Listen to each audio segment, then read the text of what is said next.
جانے وہ کس حال میں تھے، پریزاد اوکلاموس نے جانے ان کے ساتھ قید میں کیا کیا تھا۔ اب مجھے ان کو آزاد کروانے کے لیے کیا کرنا چاہیے، ان کو کس طرح آزاد کروایا جائے۔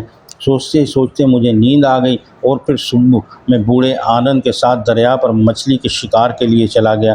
روی کے علاوہ 2 لڑکے کمار اور سلمان بھی ہمارے ساتھ تھے۔ ہم نے اچھی خاصی مچھلیاں پکڑ لی تھی۔ بوڑھا آنند خوش تھا۔ اس نے سلمان سے کہا کہ ناؤ کو کنارے لے چلیں، آج کے لیے اتنا شکار کافی ہے۔ لہٰذا ہم ناؤ کو کنارے لے آئے اور مچھلیوں کو سمیٹنے لگے۔ ابھی ہم مچھلیاں سمیٹ کر فارغ ہی ہوئے تھے کہ 15 کے قریب کاریں اور جیویں دریا کے کنارے آ کر رکیں۔ اس میں سے تقریباً 50 کے قریب غنڈہ ٹائپ لوگ نیچے اترے۔ ان سب کے ہاتھوں میں خنجر، تلواریں اور بھالے تھے۔ ان کے تیور خطرناک تھے، حلیے سے ہی وہ خطرناک غنڈے لگ رہے تھے۔ بوڑھا آنند، سلمان، روی اور کمار ان خطرناک شکلوں والے غنڈوں کو دیکھ کر خوف میں مبتلا ہو گئے۔ ان کے چہروں کے رنگ اڑ گئے۔ سامی بابو، یہ خان نامی دہشت گرد تنظیم کے لوگ ہیں۔ یہ مسلمانوں کے ساتھ ساتھ ہندوؤں کو بھی مارنے سے دریغ نہیں کرتے۔ بہت خطرناک اور ظالم لوگ ہیں یہ۔ سلمان خوفزدہ آواز میں بولا تو میں نے انہیں حوصلہ دیتے ہوئے کہا، ڈرنے کی ضرورت نہیں ہے، ہمارے ساتھ ہمارا ایشور ہے، ہمیں کچھ نہیں ہوگا، یہ ہمارا کچھ نہیں بگاڑ سکیں گے۔ تم سب ایک طرف کھڑے ہو جاؤ۔ میں نے ان چاروں کو ایک طرف کھڑا کر دیا۔ دہشت گرد تنظیم کے 5 غنڈے میرے قریب آ چکے تھے، باقی پیچھے کھڑے تھے۔ تم لوگوں کو اپنی شکار کیے ہوئے مال میں سے ہمیں حصہ دینا ہوگا۔ ایک گنجے سر والا موٹا تازہ آدمی میرے بالکل سامنے آ کر بولا۔ اس کے منہ سے بولتے وقت باز آ رہی تھی، تمہیں کچھ نہیں ملے گا۔ میں نے بغیر کسی خوف کے اسے جواب دیا، اس کا انجام جانتا ہے؟ وہی گنجا آدمی بولا، میں کسی انجام سے نہیں ڈرتا۔ ہم اتنے سارے ہیں اور ہمارے ہاتھوں میں اتنے خطرناک ہتھیار ہیں کہ ہم ان کے ذریعے تیری ٹکا بوٹی کر سکتے ہیں، اور تو پھر بھی کہہ رہا ہے کہ تو کسی انجام سے نہیں ڈرتا۔ انجام تو ہم تیرا اور تیرے ان ساتھیوں کا ایسا کریں گے کہ لوگ یاد رکھیں گے۔ یہ کہہ کر گنجے سانڈ نما غنڈے نے اپنی تلوار ہوا میں لہرائی تاکہ میری گردن پر وار کر سکے، لیکن اس سے پہلے میرے سیدھے ہاتھ کا تھپڑ اس کے چہرے کا ناپ لے چکا تھا، اور تھپڑ اتنا زناٹے دار تھا کہ آواز دور تک گونجی اور گنجے شخص کی گردن مڑ گئی۔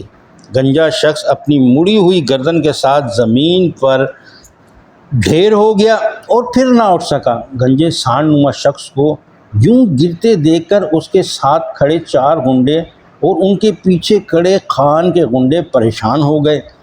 4 آگے کھڑے غنڈوں نے اپنی تلواریں اٹھائیں، لیکن اس سے پہلے کہ وہ مجھ پر وار کرتے، ایک کے چہرے، 2 کے گردوں اور ایک کے پیٹ پر میرے ہاتھ کے زبردست مکے پڑ چکے تھے، اور وہ اڑتے ہوئے دور تک گئے تھے۔ زوغان جن کی دی ہوئی قوت کام آ رہی تھی، اور مجھے بھی اندازہ نہیں تھا کہ یہ قوت اتنی زبردست ہے کہ ایک ہی وار میں سامنے والے کو ڈھیر کر دیتی ہے۔ مکے کھانے والے 4 غنڈے زمین چاٹ رہے تھے، ان میں دوبارہ اٹھنے کی ہمت نہیں تھی۔ اپنے 5 ساتھیوں کو یوں لمحوں میں زمین بوس ہوتے دیکھ کر پیچھے کھڑے خان کے غنڈے سٹپٹا گئے اور سوچنے لگے کہ مجھ پر وار کریں یا نہ کریں، لیکن ان کی تعداد اچھی خاصی تھی۔ وہ سب ایک ساتھ آگے بڑھنے لگے اور میں سوچنے لگا کہ مجھے اب کیا کرنا چاہیے، ان کا مقابلہ کس طرح کرنا چاہیے، کیونکہ میں نہیں چاہتا تھا بوڑھے آنند، سلمان، روی اور کمار کو کوئی نقصان پہنچے۔ وہ سب میری طرف بڑھ رہے تھے اور میں اپنے 4 ساتھیوں کی وجہ سے پریشان تھا، لیکن پھر وہ ہوا جس کا مجھے گمان تک نہیں تھا۔ ایک نقاب پوش لڑکی ہوا میں اڑتی ہوئی نمودار ہوئی۔ اس کے ہاتھ میں 2 دھاری تلوار صاف نظر آ رہی تھی۔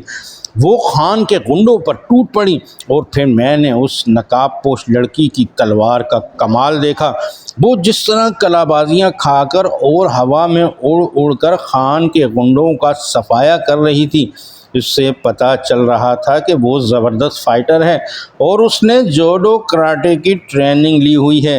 اور پھر جب اس کے ساتھ میں بھی میدان میں کودا تو ان غنڈوں کے خنجر، تلواریں اور بھالے سب دھرے کے دھرے رہ گئے۔ وہ سب زخمی ہو کر زمین پر گرنے لگے۔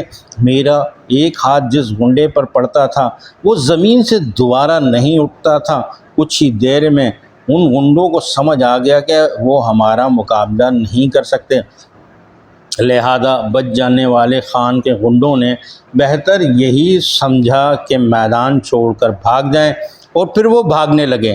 میں نے انہیں بھاگنے دیا، لیکن فائٹر لڑکی بھاگنے والوں کے بھی پیچھے بھاگ رہی تھی اور انہیں مار رہی تھی۔ ایسا لگ رہا تھا جیسے وہ اپنے دشمنوں کا صفایا کر رہی ہو۔